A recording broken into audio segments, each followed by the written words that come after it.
This video is brought to you by my YouTube memberships. To get access to exclusive perks and have the ability to nominate monthly retro movie reviews, consider joining as a YouTube member today.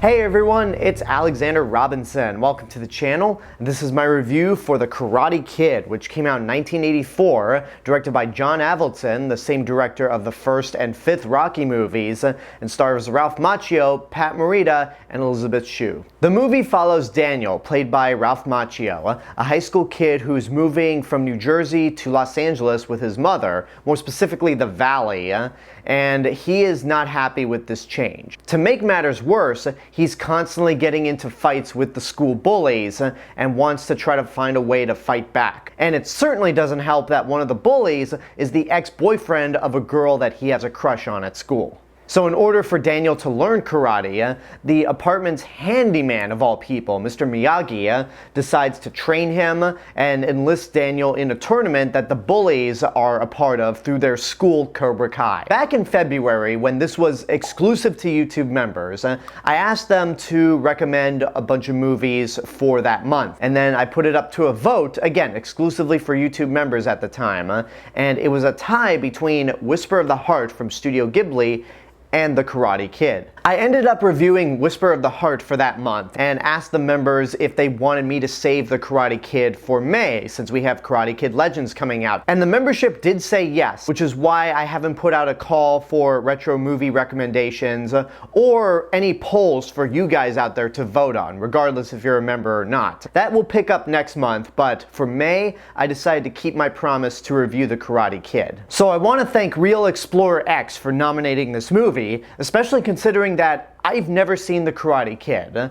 Yes, this is another one of those essential 80s movies that I feel like I should have seen at some point, especially considering that's the same director as the original Rocky, but I just never got around to it. One of the reasons is that I didn't think the concept was that interesting. It's a movie about karate, but it's more or less through a high school kid and these high school karate tournaments. How far could you actually take that concept? Well, after seeing the movie for myself, there's a lot you could do with this idea. Much like with the original Rocky movie, this is not about the sport itself. Rocky was never about boxing. It was about an underdog trying to prove himself.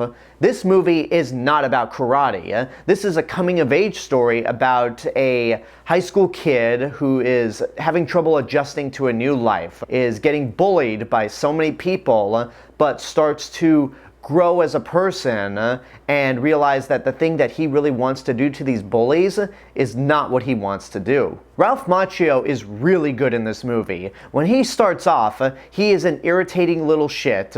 He's pretty ungrateful towards his mother, and he just came across as a real asshole. So it was hard for me to like him as a character, but when he soon meets Mr. Miyagi, he starts to gain a little more compassion, patience, especially when it comes to being trained in karate. He realizes that Mr. Miyagi's teaching methods are not that conventional. Like, he starts off waxing all of Mr. Miyagi's cars. Wax on, wax off. And at first, Daniel's irritated because he thinks he's just doing all of Mr. Miyagi's housekeeping, his chores, for essentially nothing, but realizes that, oh, this is an unconventional way to learn karate, and starts to gain a bigger appreciation for karate being more of an art for defense, not to attack other people. And when it comes to Pat Morita, he's fantastic as Mr. Miyagi. So good that he was actually nominated for an Academy Award for Best Supporting Actor. He is essentially the wise sensei type character. It's kind of a cliche role, but Pat Morita does such a good job with it that it doesn't come across as a cliche. Mr. Miyagi does feel like a real person. We get to know a lot about him in terms of his past, that he moved to America from Okinawa, Japan. And he is essentially to Daniel what Mickey was to Rocky, except very calm and mature and not cranky and foul-mouthed like Mickey was. Elisabeth Shue is also good and very cute as Allie, Daniel's love interest in the film. The two actors do have really good chemistry. Whenever they're on screen together, they are really adorable, I gotta say. Even though both actors were in their early 20s playing high school kids, it's the 80s, so we could let that slide.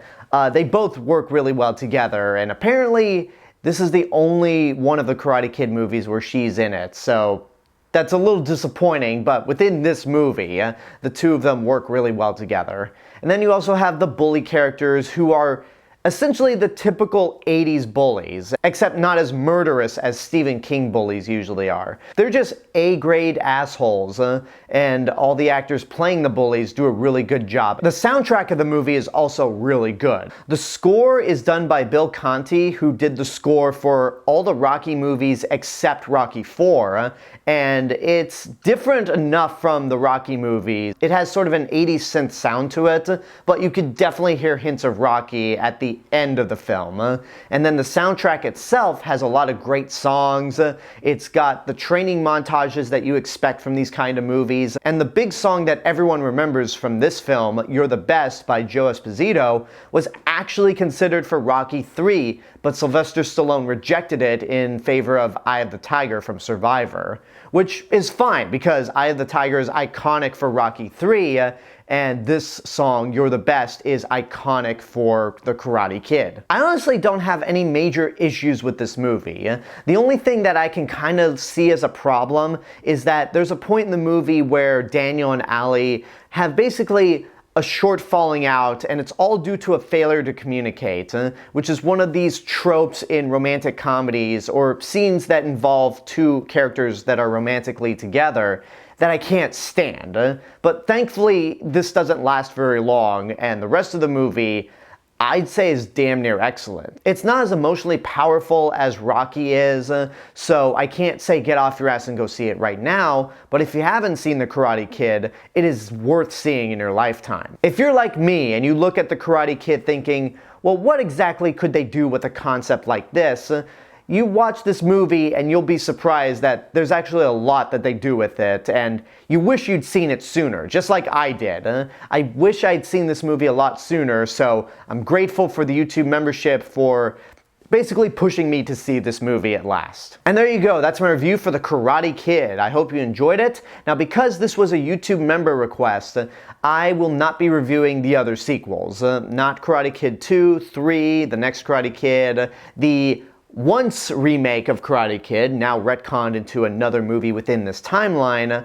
I certainly don't have time to watch Cobra Kai, but I am looking forward to Karate Kid Legends. Now that I actually have a frame of reference to this franchise, I'm curious to see what they do with this new movie. And check back in June because the viewer-requested reviews will be back. Like I said, for May, I already made a promise to review The Karate Kid, and also with the Cannes Film Festival, I just didn't have the time to do it this month. So everything seemed to work out at once, and you guys will be able to vote for the next retro movie review next month. But until then, I want to thank you guys so much for watching this video, and I want to give a special thank you to my subscribers and YouTube members right over here. You guys are the reason why this channel continues to grow every day and why these type of retro movie reviews monthly can happen. If you want to help to financially support the channel, you could do so via YouTube memberships for as little as $1.99 a month. But until next time, I want to know what you guys think about The Karate Kid from 1984.